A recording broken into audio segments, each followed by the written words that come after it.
ಸರಗೂರು ತಾಲೂಕಿನ ಹಂಚಿಪುರ ಗ್ರಾಮದಲ್ಲಿ ಮಂಗಳವಾರ ಕಟ್ಟೆಮಾರಮ್ಮನವರ ಜಾತ್ರಾ ಮಹೋತ್ಸವ ಸಡಗರ ಸಂಭ್ರಮದಿಂದ ಆಚರಿಸಲಾಯಿತು. ಜಾತ್ರೆ ಅಂಗವಾಗಿ ಮಾರಮ್ಮನ ಗುಡಿಯ ಸುತ್ತ ಹೂವಿನ ಅಲಂಕಾರ ಮಾಡಿ ವಿದ್ಯುತ್ ದೀಪಗಳಿಂದ ಶೃಂಗರಿಸಲಾಗಿತ್ತು. ಮಾರಮ್ಮ ತಾಯಿಯ ಗುಡಿಯ ಮುಂದೆ ಗಣಪತಿ ಹೋಮ, ಪುಣ್ಯಹ, ಕಳಸ ಪ್ರತಿಷ್ಠಾಪನೆ, ದುರ್ಗಾ ಹೋಮ, ಕುಂಕುಮಾರ್ಚನೆ ಕೈಂಕರ್ಯಗಳು ಜರುಗಿದವು.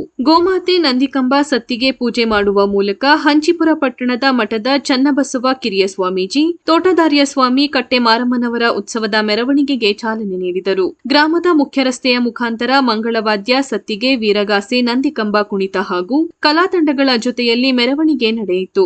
ಉತ್ಸವ ಗುಡಿಗೆ ತಲುಪಿದ ನಂತರ ವಿಶೇಷ ಪೂಜೆ ಸಲ್ಲಿಸಿ ಮಹಾಮಂಗಳಾರತಿ ಮಾಡಿ ಪ್ರಸಾದ ಮಾಡಲಾಯಿತು. ಭಕ್ತರು ಸರತಿ ಸಾಲಿನಲ್ಲಿ ನಿಂತು ದೇವರ ದರ್ಶನ ಪಡೆದರು. ಬಂದ ಭಕ್ತಾದಿಗಳಿಗೆ ಅನ್ನ ಸಂತರ್ಪಣೆ ಏರ್ಪಡಿಸಲಾಗಿತ್ತು. ಹಂಚಿಪುರ ಗ್ರಾಮಸ್ಥರು ಹಾಗೂ ಸುತ್ತಮುತ್ತಲಿನ ಗ್ರಾಮದ ಸಾವಿರಾರು ಭಕ್ತರು ಬಂದು ಕಟ್ಟೆಮಾರಮ್ಮನ ದರ್ಶನ ಪಡೆದರು.